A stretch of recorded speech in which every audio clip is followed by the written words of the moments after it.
Alors, il est 13h30. Je vous propose qu'on commence tranquillement. Maintenant que tout le monde ou presque est là, rebonjour et merci à tous pour votre participation à ce jeudi de TI. Aujourd'hui, c'est un jeudi de TI à 4 voix que nous vous présentons pour parler de la nouvelle API Reglet Colza pour réaliser des calculs de dose d'azote pour le col. Et cette API permet surtout de croiser un nombre très important de données qui peuvent être utilisées dans des outils de pilotage à la parcelle aux agriculteurs. Je ne vous en dis pas plus et je vais bientôt laisser la parole à à nos quatre intervenants. Frédéric Salvi, chargé d'études de la direction de la data et de l'innovation numérique de Terrinovia, puis Alban Toueri et Nicolas Van Etzel de la société Ag Data Hub, et enfin Alexandre Vey, Precifield, utilisateur de cette API. Avant de leur laisser la parole, sachez que ce webinaire sera enregistré. Vous pourrez le retrouver sur notre chaîne YouTube en replay. Pendant la présentation, vous pourrez poser vos questions sur le chat en live. Nous serons ensuite ravis d'y répondre. Aman, je vous laisse commencer votre présentation. Merci beaucoup et bonjour à tous. On peut effectivement commencer avec la slide suivante, s'il vous plaît.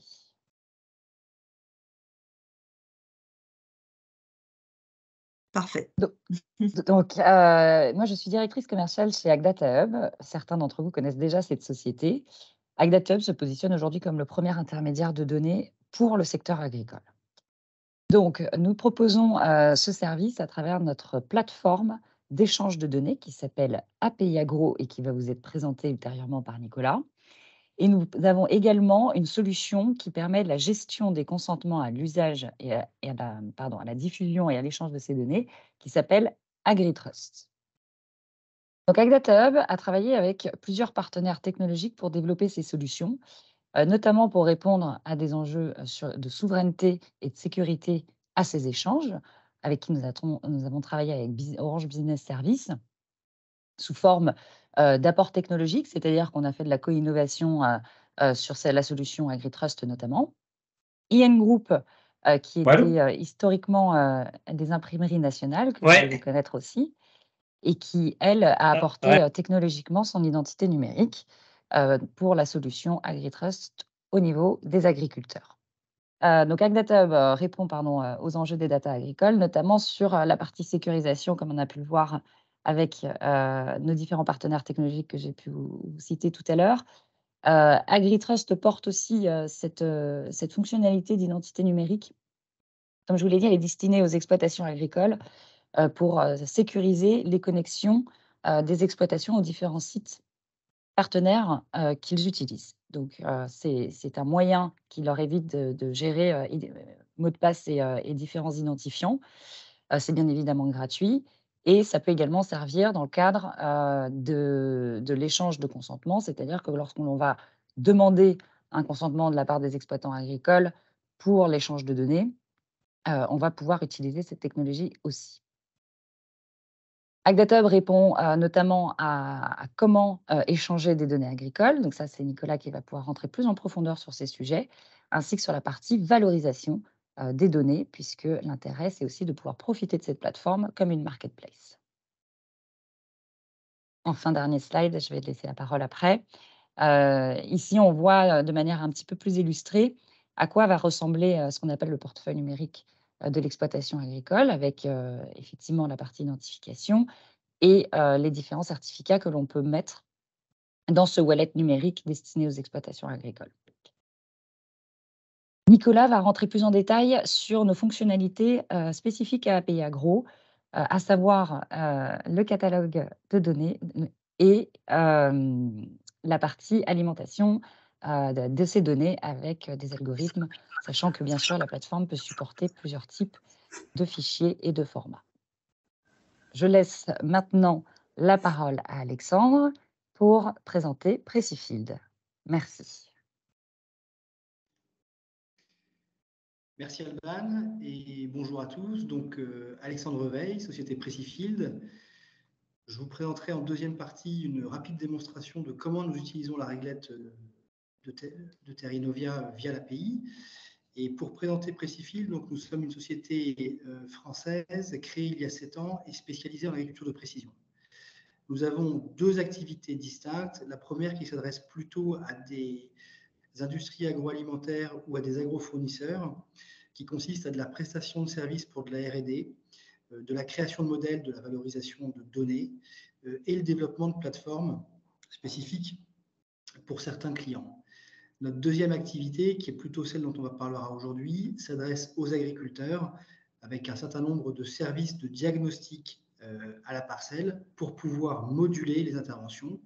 Et parmi les interventions sur lesquelles on propose du conseil, il y a bien évidemment le conseil en azote sur plusieurs cultures, blé, orge et colza. Et donc, c'est du colza qu'on parlera plus en détail aujourd'hui. Merci. Et donc, je crois que je passe la parole à Frédéric. Oui, bonjour à tous. Je suis Frédéric Salvi, chargé d'études à la direction de la data et de l'innovation numérique à Terrinovia. Donc, Terrinovia s'est engagé depuis quelques années dans une démarche de numérisation de ses règles de décision et de ses calculateurs. Donc, ce travail se fait progressivement et il a plusieurs avantages. D'une part, il permet de capitaliser en interne, de formaliser, de mieux formaliser, de valider et d'uniformiser les calculs que l'on peut réaliser dans les différentes équipes de Terrinovia, donc avec un partage interne qui est facilité par cette homogénéisation, uniformisation. Cette numérisation permet aussi de développer l'interopérabilité, c'est-à-dire de faciliter la communication entre les systèmes informatiques et de faciliter donc les échanges de données. Pour cela, on a choisi un format très répandu maintenant qu'on appelle une. Donc, ce sont des API, la réglette et les autres calculateurs que l'on a numérisés au format API REST avec des fichiers de type JSON. Troisième avantage à cette numérisation, ça permet de diffuser largement notre expertise. Donc, une diffusion en propre avec les petits exemples que vous voyez sur le côté gauche, qui sont des outils d'aide à la décision qui sont en ligne sur notre site Internet, et une diffusion aussi via des partenaires. Et j'ai mis à droite une copie d'écran de l'offre évaluation du risque Infanomises à la parcelle, qui est disponible aussi sur la plateforme API Agro. Donc, pour se recentrer un petit peu plus sur le sujet d'aujourd'hui, qui est la réglette azote colza. Donc, c'est un outil qui a près de 25 ans. On voit ici donc, que cet outil a été sorti d'abord sur un format papier à la fin des années 90.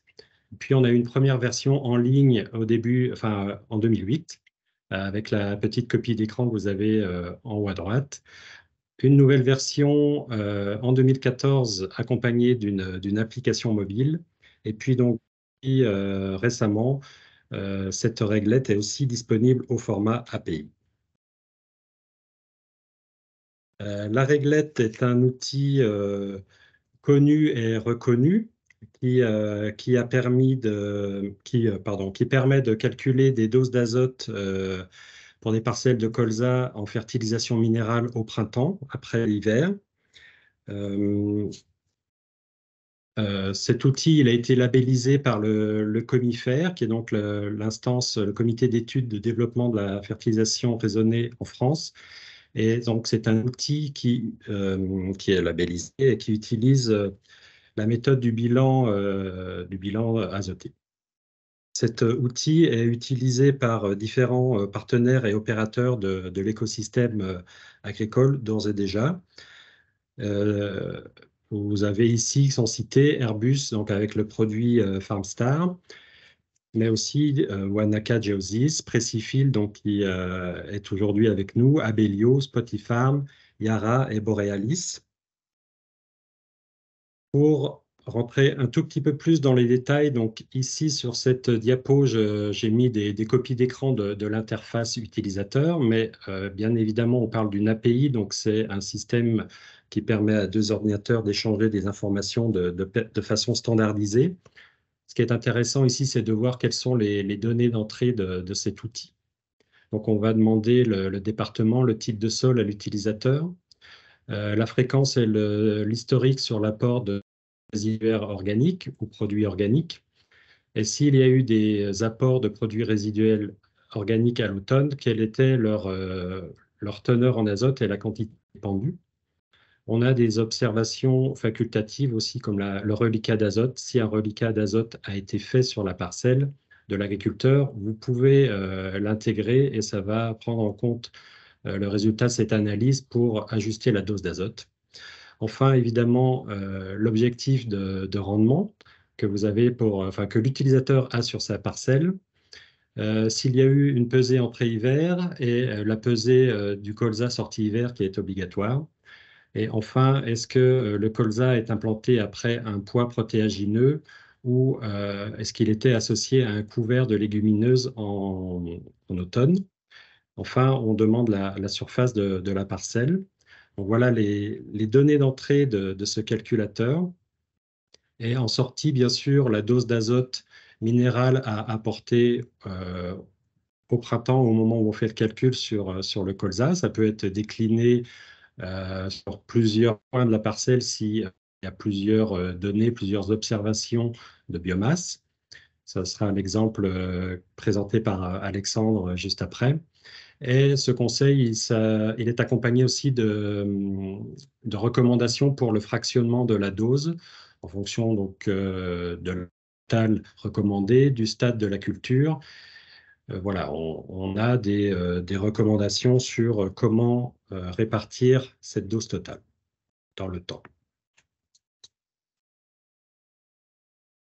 Donc, tout l'intérêt d'avoir développer cette réglette azote au format API, c'est un accès qui est facilité avec une réponse synchrone pour les utilisateurs.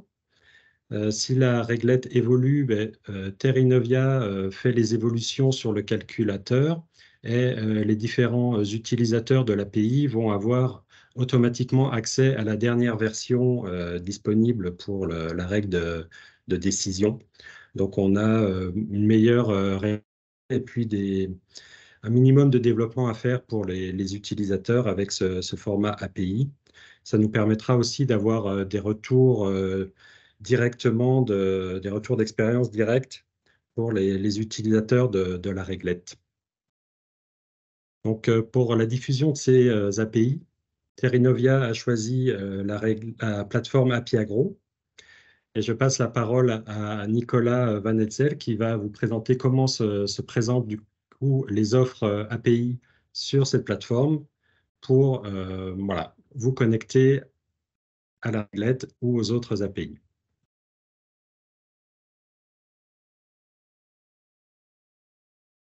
Nicolas, ton micro. Nicolas. Toujours le même problème, pardon. Donc, je suis Nicolas Van Etzel, je suis responsable de la plateforme API Agro et je vais me placer comme un acquéreur en fait sur la plateforme, sachant que notre plateforme d'échange de données est dédiée au monde agricole de façon à se faire rencontrer des fournisseurs de services vers des acquéreurs qui vont récupérer les outils, les offres de données pour les intégrer dans leur propre système d'information. Donc, je vais me connecter avec un profil Nicolas Van Etzel.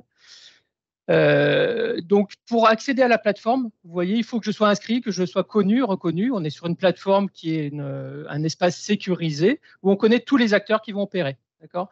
Donc, en l'occurrence, je suis Nicolas Van Etzel, j'appartiens à une organisation et mon organisation a un certain plan d'abonnement qui me permettra par la suite de consommer l'offre Terrinovia. À ce qu'il faut voir pour.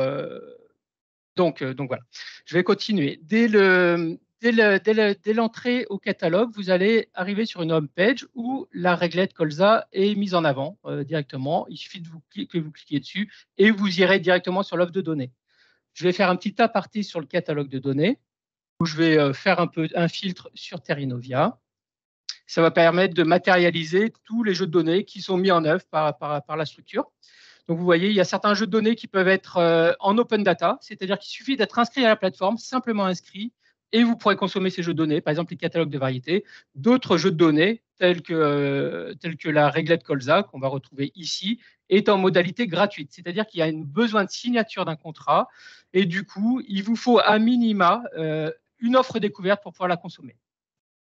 L'offre réglette colza se matérialise ainsi. Donc, vous allez avoir le descriptif marketing de l'offre, ce qu'elle fait, donc tout ce que vous a décrit Frédéric à l'instant, différentes métadonnées qui vous permettent de la rechercher facilement au catalogue. Et il y aura deux endpoints, deux URL qui permettent de se connecter directement au serveur de Terranovia pour envoyer des conseils. Cette offre est donc avec un contrat qui nécessite une signature entre le fournisseur et l'acquéreur. Il y a une offre découverte qui est proposée.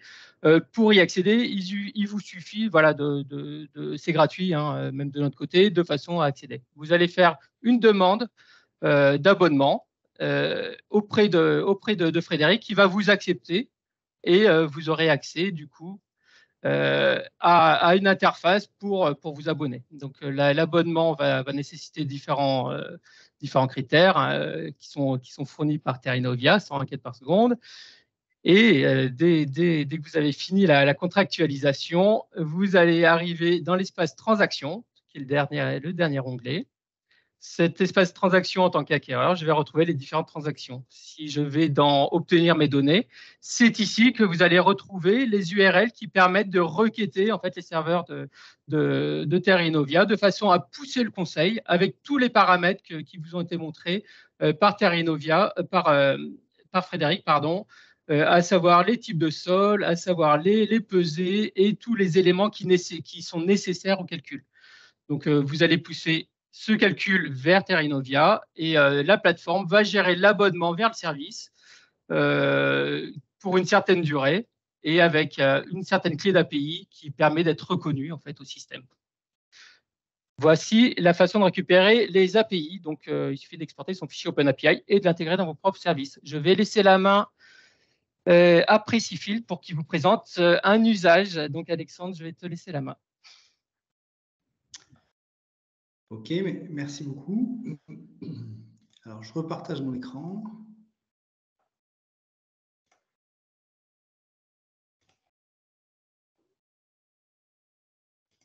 Vous allez me dire si vous le voyez. Il apparaît pour vous visuellement ou pas? Oui, c'est bon. Okay, c'est bon, impeccable. Bon, donc ce que je vous présente, c'est très simplement le fonctionnement de l'outil MyPrécifield. Là, ici, sur l'exemple du calcul du conseil azoté sur colza. Pour que chacun comprenne, on a voulu développer un outil ici qui s'adresse plutôt aux agriculteurs qui ne faisaient pas ou qui ne faisaient plus appel aux autres services. Et donc, l'idée ici a été de proposer des fonctionnalités qui, pour certaines typologies d'agriculteurs, manquaient dans les offres proposées. Alors, comment ça fonctionne? Vous avez ici donc un module qui s'appelle Précifert Azote que vous actionnez et qui vous donne accès à un certain nombre d'espèces. En l'occurrence, ici, on est sur une parcelle de colza. Et donc, quand vous passez sur l'écran suivant, vous avez ici, en tant qu'agriculteur, la possibilité d'aller sélectionner une date d'entrée et une date de sortie hiver. C'est-à-dire qu'en fait, le logiciel automatiquement calcule, à chaque fois que les images satellites le permettent, calcule automatiquement les cartes de biomasse. Et l'intérêt pour un agriculteur d'utiliser ça, c'est qu'il peut faire retourner le conseil autant de fois qu'il le veut. Par exemple, il y a 2 ans, on avait beaucoup d'utilisateurs qui avaient fait tourner le conseil en prenant fin janvier, 31 janvier en sortie d'hiver. Je ne sais pas si tout le monde s'en rappelle, mais on avait eu une dizaine de jours avec des gelées assez marquées en février. L'intérêt de l'outil est de pouvoir relancer un calcul après le coup de gel, de manière à ce que tout seul, le calcul des biomasses reflète l'impact du gel sur la végétation et donc sur la stratégie azotée. Donc ici, on laisse une certaine liberté à l'agriculteur qui manipule la plateforme de pouvoir effectivement sélectionner une date d'entrée et une date de sortie hiver. Okay. Ensuite, comment ça fonctionne? Donc, Frédéric a dit tout à l'heure, l'étape d'après, vous allez tous reconnaître les différentes informations qui ont été déjà présentées, puisqu'effectivement, nous sommes ici sur un écran qui reprend les différentes dimensions de la réglette Terranovia, et nous sommes, nous, ici, branchés directement via API à la réglette.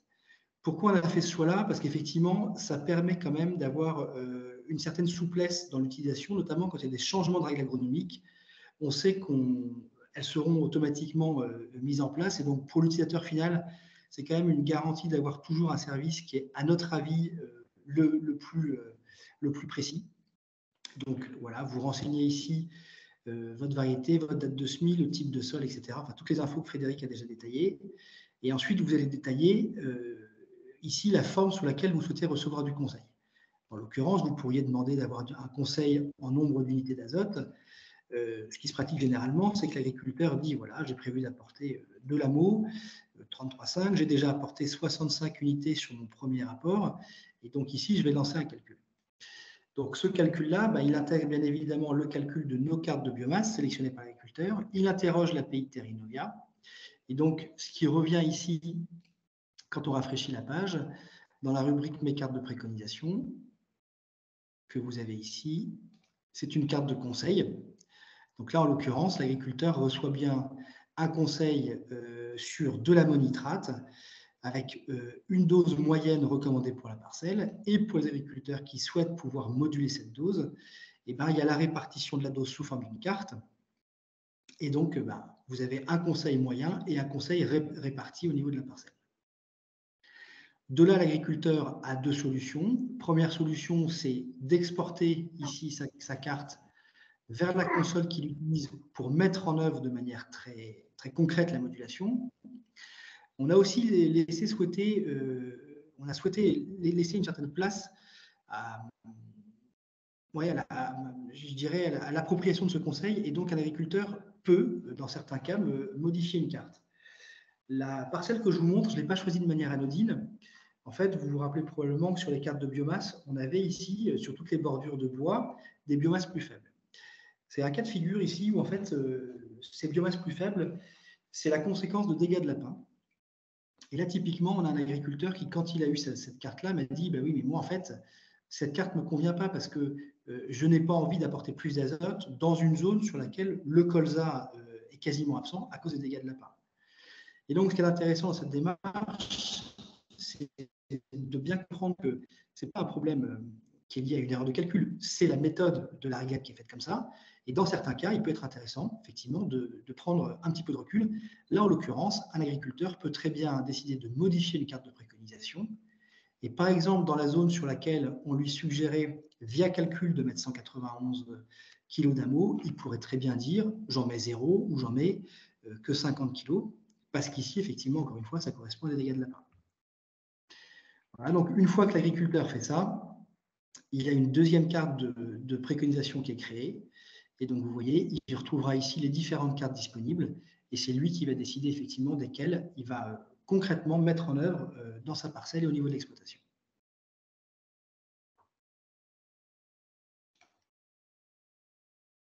Voilà, c'était une présentation très rapide de comment fonctionne l'outil. Encore une fois, en utilisant le service de l'API. Merci beaucoup Alexandre. Je crois que la parole est à Frédéric maintenant. Oui, merci. On voulait finir ce webinaire en élargissant un petit peu le focus et présenter plus largement l'offre Terrinovia disponible sur la plateforme API Agro. Donc, vous avez sur la colonne de gauche les calculateurs disponibles au format API. Donc, certains sont payants, d'autres vont être gratuits, ça va dépendre. Donc, dans tous les cas, vous avez un accès pendant un mois pour une découverte gratuite.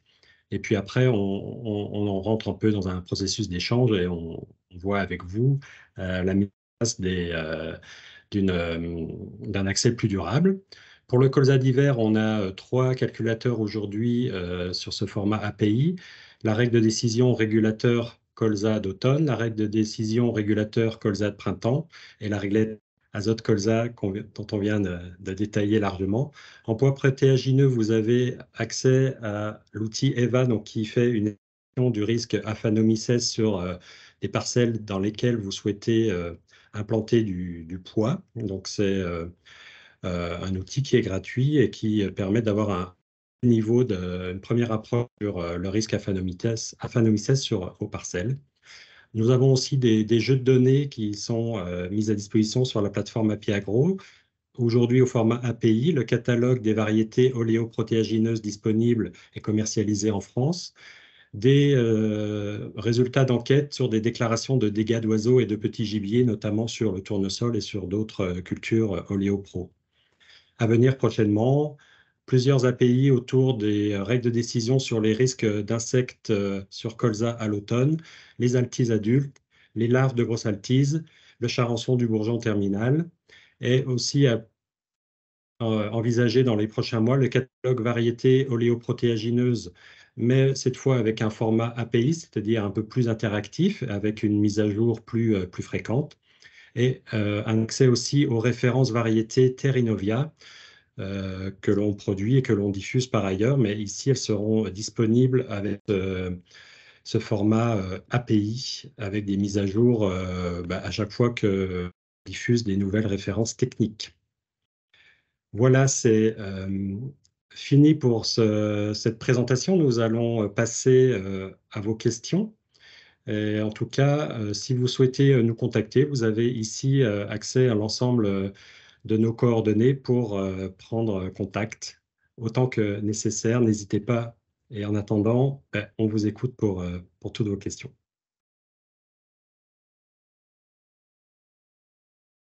Pas ton micro, Stéphanie. Stéphanie, oui, je crois que... Merci beaucoup à tous pour cette session très riche, très complète et avec un super timing. Je vous ai également mis dans le chat pour avoir plus d'infos sur AgData Hub. Alors j'ai une première question qui nous arrive. Y a-t-il des futurs formats API pour le blé tendre, l'orge ou d'autres? Alors, je vais commencer à répondre et peut-être je passerai la main à AgData Hub. En fait, donc le périmètre d'intervention de Terrinovia, ce sont les cultures oléoprotéagineuses. Et donc, les céréales ne sont pas dans notre périmètre. Donc, pour ma part, je n'ai pas vraiment cette information en tête. Je ne sais pas si, côté AgData Hub, vous avez des informations sur ce genre d'outils au format API. Alors, ce que j'invite à faire aux participants, c'est avant tout de s'inscrire au catalogue, de s'inscrire à la plateforme, et il aura une vue sur toutes les offres qui sont publiques et qui sont accessibles, telles que je l'ai montré rapidement tout à l'heure. C'est la première remarque, parce que les offres de données, ce n'est pas Piagro qui les met en œuvre, hein, c'est bien les fournisseurs de services tels que Terrinovia. Et en effet, au travers de la plateforme, on a Arvalis qui est très présent sur le catalogue. Alors, de mémoire, mais il faudra aller vérifier, il n'y a pas de calcul sur des API actuellement, en tout cas accessibles au catalogue. Peut-être au niveau privé, mais je n'en suis pas sûr. Mais c'est tout à fait envisageable qu'Arvalis arrive avec de telles offres. Et encore une fois, la plateforme est un lieu d'échange. Et du coup, en tant qu'acquéreur, quand vous êtes inscrit à la plateforme, vous pouvez venir contacter les fournisseurs pour les interroger et leur faire mûrir vos besoins. Sur Arvalis, ils ont beaucoup d'API en stock. Ils ont la même démarche que Terrinovia et ils sont également très présents sur la plateforme. Donc, s'il y a des besoins qui se manifestent, il n'y a pas de raison qu'ils les laissent vacants. Parfait, merci beaucoup. Et une deuxième question, quelle est la fréquence de renouvellement des cartes de biomasse? Alors, j'imagine que c'est une question qui s'adresse à moi, donc je peux répondre si vous voulez. Donc, nous, dans notre système, en fait, on utilise des informations satellitaires qui viennent de Sentinel-2. Ça veut dire qu'on a des images tous les 3 jours ou tous les 5 jours. Et donc, comme on applique bien sûr des filtres nuageux pour ne pas calculer des biomasses sur des images fausses, mais tant qu'il n'y a pas de nuages, ça veut dire que tous les 3 jours ou tous les 5 jours, les cartes de biomasse sont réactualisées et disponibles. Parfait, merci bien. J'ai également une petite question plus générale. Quel est l'intérêt d'avoir accès aux règles de décision à travers des API? L'accès, enfin le format API, on l'a déjà évoqué un petit peu. C'est tout l'intérêt pour un partenaire qui vient se connecter sur nos calculateurs, c'est d'avoir la version toujours à jour du calculateur, puisque si il évolue, nous portons les développements pour adapter et modifier le calculateur. Et donc, l'utilisateur derrière, il va avoir directement accès, et comme le disait Alexandre tout à l'heure, une adaptation beaucoup plus facile, puisque lui, en termes de développement informatique, ça va être assez léger pour s'adapter et pour avoir accès directement au nouveau format, à nouvelles règles de calcul si elle a évolué. Donc, moins de travail et une meilleure réactivité, je pense. Parfait. Et une question qui est assez proche, qui utilise généralement ces API? Donc est-ce que c'est l'agriculteur lui-même ou c'est plutôt les coopératives, les techniciens, qui le font plutôt pour l'agriculteur? Alors, effectivement, les API sont des outils informatiques. Ce sont comme des prises électriques. C'est une façon pour deux systèmes informatiques de communiquer de façon standardisée. Donc, les utilisateurs, les consommateurs, enfin, les utilisateurs directs, ça va être un informaticien qui vient se connecter pour récupérer le résultat du calcul qui a été réalisé.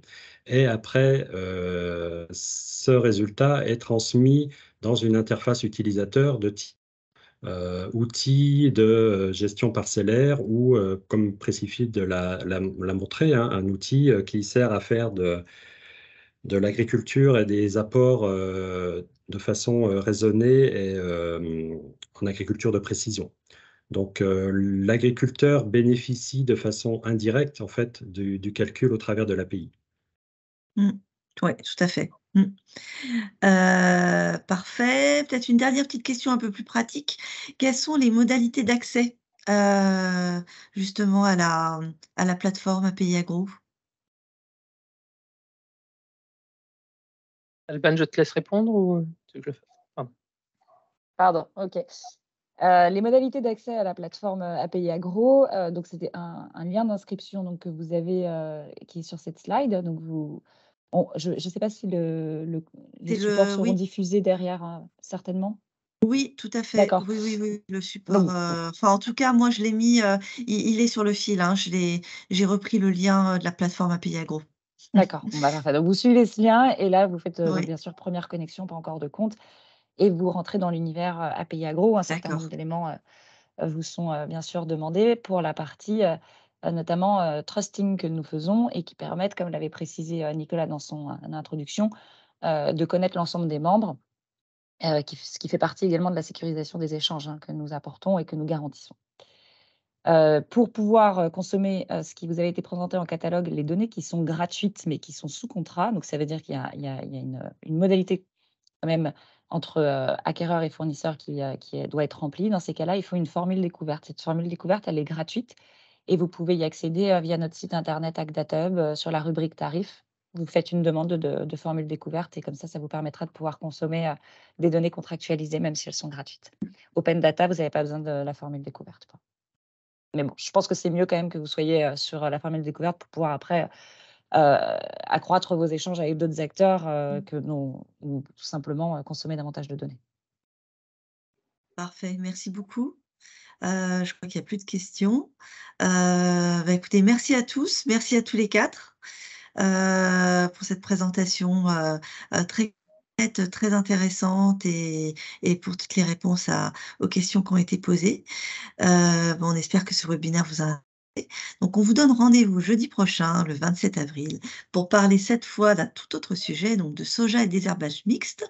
N'oubliez pas que vous pouvez retrouver ce webinaire sur notre chaîne YouTube. N'hésitez pas à le liker et à le partager sur vos réseaux. Je vous dis à très bientôt. Je vous souhaite une très bonne après-midi et à jeudi prochain. Merci beaucoup. Merci à tous, au revoir. Au revoir. Merci à tous, au revoir. Merci, au revoir.